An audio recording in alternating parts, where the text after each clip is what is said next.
Hello बच्चों। इस video lecture में हम कुछ न्यूमेरिकल प्रॉब्लम्स जो ग्राफ से रिलेटेड हैं that based on the parallel and series combination explain करते हैं। देखिए पहला question, graph between I and V for a series combination and for a parallel combination of two resistors is shown in figures out of A and B which represents the parallel combination. Give a reason for your answer. दो graph दे रखे हैं इस question में, graph 1 और graph 2। इन दोनों graph में हमें ये बताना है कि ग्राफ फर्स्ट में ए पैरेलल कॉम्बिनेशन है या बी पैरेलल कॉम्बिनेशन है। इस ग्राफ में हमें ये बताना है कि ए हमारा पैरेलल है या बी हमारा पैरेलल कॉम्बिनेशन है, या इन दोनों में कौन सा पैरेलल कॉम्बिनेशन है और कौन सा सीरीज कॉम्बिनेशन होगा, ये हमें एक्सप्लेन करना होगा। लेकिन आपको एग्जाम में तो एक ग्राफ मिलेगा, लेकिन हमने दो ग्राफ इसलिए बनाए कि अगर आपके साथ वी और आई या आई और वी हो तो आप कंफ्यूजन ना हो आपको। तो हम दोनों ग्राफ आपको इसी क्वेश्चन में अभी एक्सप्लेन करते हैं। तो देखिए हमारा पहला पार्ट क्या होगा, हम ये बात जानते हैं कि ओम्स लॉ क्या है। सबसे पहला हमारा सवाल होता है कि ओम्स लॉ क्या है।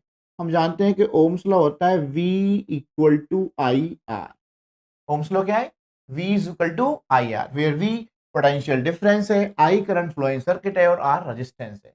लेकिन एक बात और हमें सोचना होगा, या हम जानते हैं इस बात को, कि जब हम रेजिस्टर्स को कंबाइन करते हैं सीरीज कॉम्बिनेशन में तो हमारा टोटल रेजिस्टेंस इंक्रीज होता है। सुनो मेरे साथ ध्यान से, सीरीज कॉम्बिनेशन में total resistance increases, but in case of parallel combination total resistance decreases. ये बात आपको मालूम है या याद रहेगी तो इसका आंसर भी बहुत आसानी से हम कर पाएंगे। अब देखिए मेरे साथ, तो आर का वैल्यू क्या होगा, रेजिस्टेंस क्या होगा, V अपॉन आई। तो हमारे पास दो ग्राफ हैं, ए और एक बी। ए हमें और बी में बताना है कि ए जो हमारा लाइन है या इस जो लाइन दिख रहा है हमें, ये पैरेलल को रिप्रेजेंट कर रहा है या सीरीज को कर रहा है, यही हमारा क्वेश्चन है। तो हमने क्या किया, एक रिप्रेजेंटेशन लगाया, डॉटेड लाइन से रिप्रेजेंट किया। तो ये क्या है हमारा, बी के लिए होगा ये। सपोज हमने इसे V2 लिख दिया, और ये क्या होगा, या वी बी लिख सकते हैं। ये आपका होगा पोटेंशियल डिफरेंस ऑफ ए, ये आपका होगा पोटेंशियल डिफरेंस ऑफ बी, और दोनों का करंट तो सेम है। तो रेजिस्टेंस ऑफ बी कितना होगा, देखिएगा रेजिस्टेंस ऑफ बी कितना होगा, V potential difference upon B upon current flow in the circuit. Current इसका भी सेम है। और रेजिस्टेंस ऑफ ए का वैल्यू क्या होगा, आर ए क्या होगा, V potential difference of A, potential difference of A क्या है, VA अपॉन आई। अब आप ये बात देख रहे हैं, दोनों में आई का वैल्यू तो सेम है। आई कैसा है, दोनों में सेम है। जो करंट फ्लो हो रहा है वो कैसा फ्लो हो रहा है, सेम करंट फ्लो हो रहा है। लेकिन VB का वैल्यू किससे ज्यादा है, VA से ज्यादा है। आई हमारा सेम है, लेकिन यहाँ आप देख रहे हैं कि potential difference of B V potential difference of B is greater than potential difference of A, इससे ज्यादा है। जब आप कह रहे हैं R B equal to V B upon I, R A equal to potential difference of A upon I, लेकिन दोनों में आई सेम है, VB ज्यादा है, किससे ज्यादा है, ए से ज्यादा है। यानी कि potential difference of B is greater than potential difference of A. तो देयरफॉर हम ये भी कंक्लूड करेंगे, एंड रिजल्ट है हमारा ये कि resistance of B is greater than resistance of A. Resistance of B ज्यादा है। और अभी मैंने क्या कहा था, अगर हमारा रजिस्टर्स पैरेलल या सीरीज कॉम्बिनेशन में है, सुनो मेरे साथ ध्यान से, तो पैरेलल कॉम्बिनेशन में रेजिस्टेंस डिक्रीज होगा और सीरीज कॉम्बिनेशन में रेजिस्टेंस इंक्रीज होगा। तो आरबी का वैल्यू ज्यादा है, तो आरबी किसे रिप्रेजेंट करेगा, सीरीज कॉम्बिनेशन को, और आर ए किसे बताएगा, पैरेलल कॉम्बिनेशन को। तो हमसे क्या पूछा गया है कि बताइए इसमें पैरेलल कॉम्बिनेशन कौन सा है। तो इस ग्राफ का जो आंसर है वो ए होगा। ए क्या बता रहा है हमारा, पैरेलल कॉम्बिनेशन, क्योंकि टोटल रेजिस्टेंस डिक्रीज हमारा होगा। तो ए रिप्रेजेंट्स पैरेलल कॉम्बिनेशन। अब सेकंड ग्राफ की बात करते हैं। इस ग्राफ के साथ भी देखिएगा, आई, ये हमारा आई किसका है, बी का है, और ये करंट ए का है और पोटेंशियल डिफरेंस तो दोनों का सेम है। अपने पोटेंशियल डिफरेंस दोनों का सेम। ओम्स लॉ लगाइए। ओम्स लॉ क्या कहता है? V equal to I R. तो आर का वैल्यू क्या होगा? V upon I. तो R A resistance of A का वैल्यू क्या होगा? ए क्या होगा? V अपॉन आई। V तो हमारा सेम है। आई का वैल्यू क्या है? I A. Similarly R B का वैल्यू क्या होगा? V upon I B. लेकिन हम यहाँ देख पा रहे हैं कि आई बी का वैल्यू बड़ा है। यहाँ आई बी बड़ा है आई ए से। अगर आई बी बड़ा है तो यानी कि आर बी हमारा छोटा होगा। भाई वी पोटेंशियल डिफरेंस दोनों का सेम है, लेकिन करंट किसका ज़्यादा है? बी का ज़्यादा है। तो हैंस आप क्या कहेंगे कि हमारा जो रेजिस्टेंस कौन सा बड़ा होगा? ए अब बड़ा होगा। तो resistance A is greater than resistance of B. Again देखिएगा मेरे साथ, भाई v दोनों में सेम है। आई ए और आई बी में कौन बड़ा है? आई बी की वैल्यू ज़्यादा है। अगर आई बी का वैल्यू ज़्यादा है तो आर बी का वैल्यू कम होगा। बड़ा कौन होगा? आर ए होगा, वही लिखा है। और अभी मैंने क्या कहा? जिसका वैल्यू ज़्यादा है वो किसे रिप्रेजेंट करेगा? आर ए किसे करेगा? सीरीज को। और आर बी किसे करेगा? पैरेलल को। तो हमारा आंसर क्या है इसमें? पैरेलल कॉम्बिनेशन को कौन रिप्रेजेंट कर रहा है? यानी कि हमारा जो बी लाइन जो दिख रहा है आपको, बी स्लोप जो दिख रहा है, वो किसे रिप्रेजेंट करेगा? Parallel combination. नेक्स्ट क्वेश्चन करते हैं, फिर इसके बाद समझ में आया। तो यहाँ पे हमें सिर्फ यही ध्यान रखना है कि ओम्स लॉ अप्लाई करना है। Ohm's law V is equal to I R. एक पॉइंट याद रखना है कि पैरेलल कॉम्बिनेशन में रेजिस्टेंस डिक्रीज होगा और सीरीज कॉम्बिनेशन में रेजिस्टेंस इंक्रीज होगा। इतना सारा आएगा तो आप कोई भी क्वेश्चन ग्राफ का आसानी से कर सकते हैं। Graph between I and V across two conductors A and B are plotted as shown in diagram. Which of two conductors यानी कि A और B which has more resistance? यानी कि हमें ये एक्सप्लेन करना है या आंसर बताना है कि A और B में किसका रेजिस्टेंस ज्यादा है, यानी कि which has more resistance। Solve करते हैं, देखिए इस क्वेश्चन को भी हम। इसका सॉल्यूशन भी किस में छुपा हुआ है? ओम्स लॉ में। ओम्स लॉ क्या कहता है हमसे? V equal to I R. लेकिन हमें तो बताना है कि which has more resistance. Resistance किसका ज्यादा है? ए या बी? यानी कि हमें बताना है कि आंसर ए है हमारा या बी हमारा आंसर होगा इसमें। V is equal to I R. तो आर का वैल्यू क्या होगा? V upon I. चलो देखते हैं इसमें।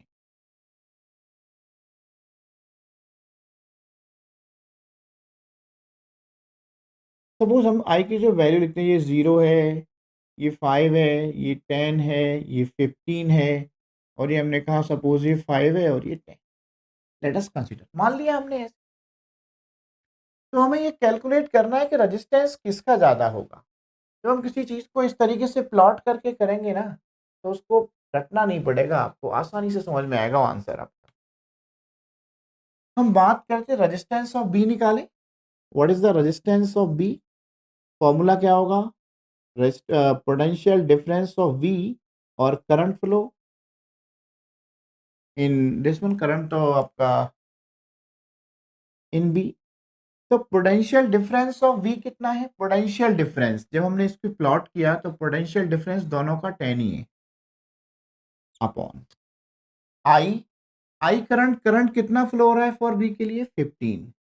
अब देखिएगा फॉर बी आई का वैल्यू क्या है? बी के लिए आई का वैल्यू क्या है? 15 एम्पियर होगा। और पोटेंशियल डिफरेंस कितना है? 10। 5 2 जा 10, 5 3 जा 16, 2 अपॉन 3 सपोज 0.66 ओम होगा अप्रॉक्स। अगर हमने ये वैल्यू ली है तो उसके अकॉर्डिंग बात कर रहे हैं। आप वैल्यू ना भी लेते तब भी कंपेयर कर सकते थे कौन ज्यादा है कौन कम है। रेजिस्टेंस ऑफ ए फॉर्मूला होगा potential difference of A upon current flow in A. तो पोटेंशियल डिफरेंस कितना है यहाँ पे कंपेयर कीजिए। पोटेंशियल डिफरेंस कितना है? अभी भी इसका 10 है। जब पोटेंशियल डिफरेंस 10 है तो उस टाइम पे करंट कितना फ्लो हो रहा है? 5। तब कितना आएगा? 2 ओम आएगा। अब बताइए रेजिस्टेंस किसका ज्यादा है? ए का ज्यादा है या बी का ज्यादा है? ए। तो आपने क्या कहा? A has more resistance than B, यानी कि बी के कंपैरिजन में ए का रेजिस्टेंस ज़्यादा है। अब हमने जो वैल्यू लिए हैं 5, 10, 15, आपकी चाहें तो मैंने वैल्यूज़ को ना लें तब भी इस क्वेश्चन को आप आसानी से सॉल्व कर सकते हैं। दोनों में क्या था? दोनों का पोटेंशियल डिफरेंस सेम है 10, 10, तो आप सेम मान सकते थे। आई का वैल्यू कम और ज़्यादा होगा, उसके अकॉर्डिंग हम सॉल्व कर सकते थे। लेकिन वैल्यूज़ को लेने से ना आपको आसानी से समझ में आया, इसलिए हमने वैल्यूज़ को कंसीडर कर लिया है। समझ में आया, उम्मीद है समझ में आया होगा। अगर ग्राफ एग्जाम में आएगा तो ऐसे आप वैल्यू लेके कंसीडर कर भी सकते हैं, गलत नहीं होगा। तो इसमें क्या आंसर मिला? A has more resistance than B. Experiments on series and parallel combination of two given resistors R1 and R2. There are two graphs, graph 1, graph 2. और हमें ये बताना है कि ग्राफ 1 और ग्राफ 2 में क्या दोनों ग्राफ करेक्ट है, या दोनों ग्राफ रॉन्ग है, या एक करेक्ट है एक रॉन्ग। सॉल्व करते हैं आपके साथ, देखिए। सबसे पहले हम ओम्स लॉ, ओम्स लॉ क्या है हमारा? V is equal to I R, तो R का वैल्यू क्या होगा? V upon I. हम सबसे पहले R कैलकुलेट कर रहे हैं, रेजिस्टेंस कैलकुलेट कर लेंगे। और ये बात हम जानते हैं कि सीरीज कॉम्बिनेशन में रेजिस्टेंस इंक्रीज होगा और पैरेलल कॉम्बिनेशन में रेजिस्टेंस डिक्रीज होगा। अगर ऐसा होता है, ये ग्राफ इस बात को वेरीफाई करेगा, जो भी वो करेक्ट होगा, जो वेरीफाई नहीं करेगा वो रॉन्ग होगा। तो देखिए आप ग्राफ को, इसमें अभी हमने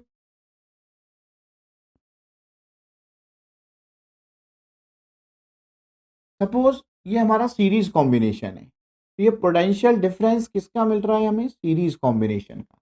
और ये पोटेंशियल डिफरेंस किसका मिल रहा है हमें? पैरेलल कॉम्बिनेशन का, और दोनों का आई सेम है। अभी हम रेजिस्टेंस निकालते हैं इन case of series combination, resistance निकालते हैं इन केस ऑफ सीरीज कॉम्बिनेशन। तो क्या होगा? Potential difference of series upon current flow. Current तो दोनों में ही सेम हो रहा है। अब अगेन हम रेजिस्टेंस निकालते हैं इन केस ऑफ पैरेलल कॉम्बिनेशन। क्या होगा? Potential difference in case of parallel combination upon I. लेकिन ये बात देख पा रहे हैं कि दोनों में जो आई का वैल्यू है वो कैसा है? सेम है। करंट दोनों में सेम मिल रहा है। लेकिन पोटेंशियल डिफरेंस किसका ज़्यादा है? पोटेंशियल डिफरेंस वी है का वीपी से ज़्यादा है, पैरेलल से ज़्यादा है पोटेंशियल डिफरेंस। तो आप जब देख पा रहे हैं दोनों फॉर्मूले में नंबर 1 और नंबर 2 में, इसलिए हम कहते हैं सपोज ये नंबर 1 है और नंबर 2 में आई दोनों में सेम है, वी एस अगर ज़्यादा है, इसका मतलब क्या होगा? Resistance of series combination is greater than resistance of parallel combination. यानी कि ये हमारा ग्राफ इस बात को वेरीफाई कर रहा है कि resistance in case of series combination is greater than resistance in case of parallel combination. और ऐसा हमारा रिजल्ट भी है, और इस बात को ग्राफ वेरीफाई कर रहा है। अगर ग्राफ इस बात को वेरीफाई कर रहा है तो यानी कि ये ग्राफ कैसा है हमारा? ये ग्राफ करेक्ट। अब सेकंड ग्राफ को चेक करते हैं, करेक्ट है या wrong.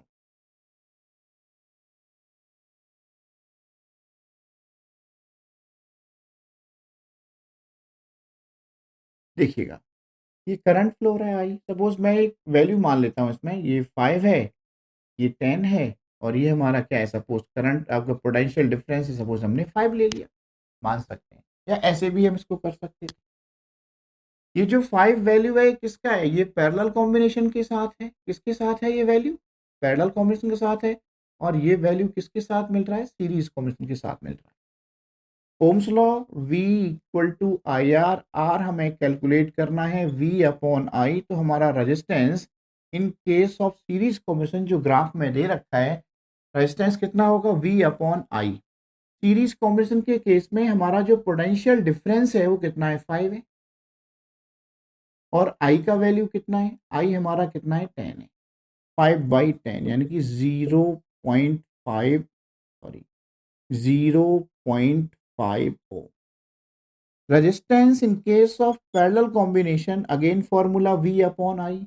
In case of parallel combination हमारा V तो अभी भी कांस्टेंट है, 5 है, और I कितना है हमारा? 5 है। कितना आया? 1 ओम। यानी कि रेजिस्टेंस का यूनिट तो ओम होता है। तो यहाँ पे हम क्या बात देख पा रहे हैं कि resistance in case of series combination 0.5 है। तो यहाँ पे आपका resistance parallel combination resistance series से ज़्यादा आ रहा है। लेकिन हमने क्या कहा था? ऐसा तो हो ही नहीं सकता। यानी कि हमारा जो रेजिस्टेंस है वो सीरीज कॉम्बिनेशन का पैरेलल कॉम्बिनेशन से ज़्यादा होना चाहिए। यहाँ पे उल्टा हो रहा है, पैरेलल कॉम्बिनेशन का रेजिस्टेंस ज़्यादा आ रहा है। हेंस ये बात तो क्या है? करेक्ट हो ही नहीं सकती, ये रॉन्ग है। अगर ये हम इस बात को करेक्ट प्रूफ नहीं कर पाए कि हमारा resistance in case of series combination is greater then in case of parallel combination, इस बात को हम प्रूफ नहीं कर पाए तो ग्राफ कैसा होगा? ये ग्राफ हमारा कैसा है? ये ग्राफ भी हमारा रॉन्ग होगा, it's not A correct graph. तो इसके बिहाफ पे आप जज कर पाएंगे, कोई भी कैसा भी क्वेश्चन कर पाएंगे आप। बस ध्यान रखिए, ओम्स लॉ के साथ आइए, V is equal to I R put कीजिए, रेजिस्टेंस कैलकुलेट कीजिए, रेजिस्टेंस सीरीज कॉम्बिनेशन ज्यादा होगा और पैरेलल कॉम्बिनेशन कम होगा। If R1 is greater than R2, which of the two diagrams correctly represent the situation on the plotted curve justify? इस बात को मैं जस्टिफाई करना है, क्या ये दोनों कर्व सही हैं? क्या दोनों में से एक भी इस बात को जस्टिफाई नहीं कर रहा कि R1 is greater then R2? क्या दोनों जस्टिफाई कर रहे हैं? चेक करते हैं, देखिएगा। फर्स्ट क्वेश्चन, हम ये बात जानते हैं कि ओम्स लॉ क्या होता है, V equal to I R. First graph में देखते हैं, ये जो वैल्यू किसका है, R1 का है। ये जो V पोटेंशियल डिफरेंस किसका मिल रहा है हमें, R1, और ये किसका मिल रहा है हमें, पोटेंशियल डिफरेंस R2, और दोनों का I क्या है, ये सेम है। तो रेजिस्टेंस का वैल्यू क्या होगा, V अपॉन I। तो हम रेजिस्टेंस फाइंड आउट करते हैं R1 का।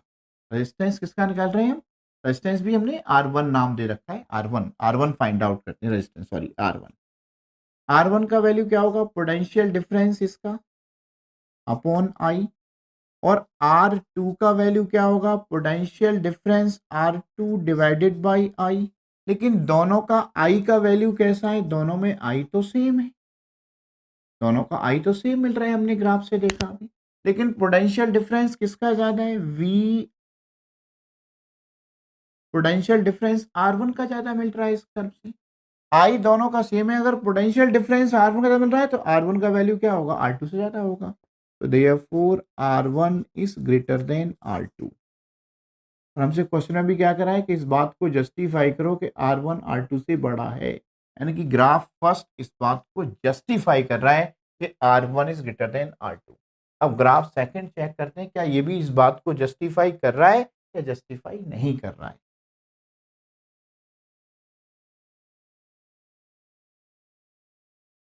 V है ये, और ये I, ये हमारा पोटेंशियल डिफरेंस R1 हो रहा है, ये पोटेंशियल डिफरेंस R2, और हम ये वैल्यू मान लेते हैं कि ये जो I का वैल्यू है, सपोज ये 0 है, ये 5 है, ये सपोज 5 है, और ये वैल्यू क्या है आपने कंसीडर किया, ये 10 है। ये वैल्यू 5 है और ये वैल्यू क्या है, 10। इसके अकॉर्डिंग भी हम सॉल्व कर सकते हैं। ये 10 वैल्यू किसका मिल रहा है हमें, 10 वैल्यू मिला है R2 का, और ये 5 वैल्यू किसका मिला है हमें, 5 वैल्यू मिला है ये R1 का। ओम्स लॉ हमारा कह रहा है V is equal to I R, तो देयरफॉर R का वैल्यू क्या होगा, V अपॉन I। तो R1 का वैल्यू क्या होगा, इन केस ऑफ R1 हमारा V potential difference of R1 हमने कितना कंसिडर किया है, 5 अपॉन 5 कितना मिल रहा है हमें, 1 ओम के अकॉर्डिंग मिल रहा है। और R2 का वैल्यू क्या है, V अपॉन I। R2 में हमारा पोटेंशियल डिफरेंस कितना मिल रहा है, 10 अपॉन 5 कितना मिल रहा है, 2 ओम। तो हम क्या देख रहे हैं, R2 तो बड़ा मिल रहा है R1 से, यानी कि इस क्वेश्चन में क्या मिला, R2 is greater then R1, यानी कि ये ग्राफ इस बात को जस्टिफाई करता है कि R2 is greater then R1, R2 बड़ा है। लेकिन हमें तो क्वेश्चन में क्या कहा है, R1 बड़ा होना चाहिए, R1 is greater then R2।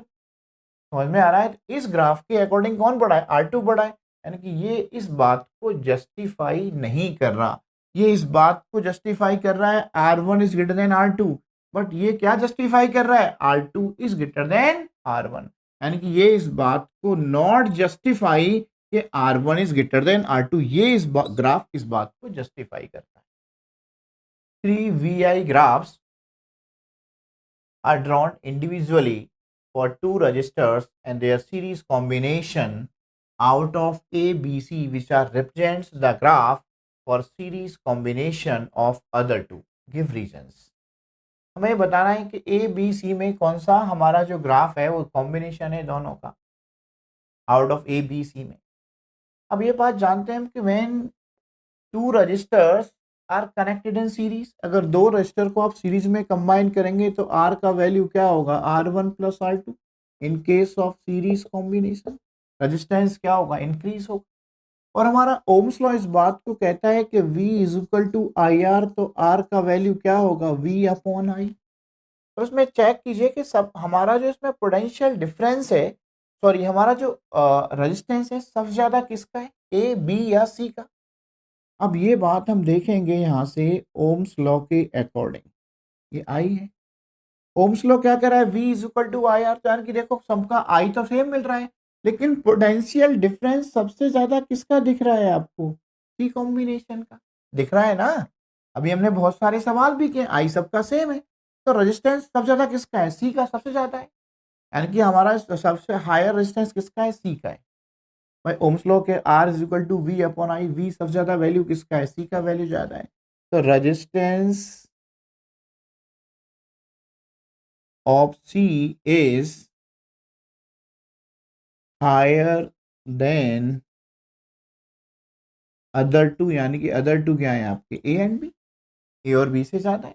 और आप चाहें तो इसको सॉल्व करके भी देख सकते हैं, कैसे सॉल्व करेंगे। अगर आप रेजिस्टेंस सी निकालेंगे तो क्या होगा, वी अपॉन आई होगा। अगर हम इसका वैल्यू मान के चलें, सपोज मैंने इसकी वैल्यू कहा 5 है, ये 10 है, ये 15 है, इसका मैंने सपोज कहा 5 है, तो आर सी के लिए वी अपॉन आई का वैल्यू कितना हो जाएगा, 15 अपॉन 5 कितना हो जाएगा, 3 ओम हो जाएगा। रजिस्टेंस ऑफ बी कितना हो जाएगा, आपने हमने क्या कहा, 10 अपॉन 5 कितना हो जाएगा, 2 ओम हो जाएगा। और इसका कितना हो जाएगा, रेजिस्टेंस ऑफ ए का वैल्यू कितना हो जाएगा, 5/5 इक्वल टू 1 ओम हो जाएगा।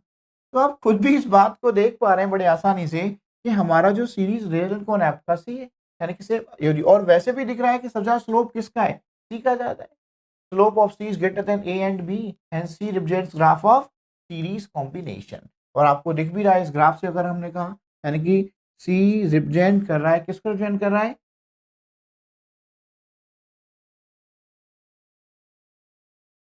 Graph of series combination.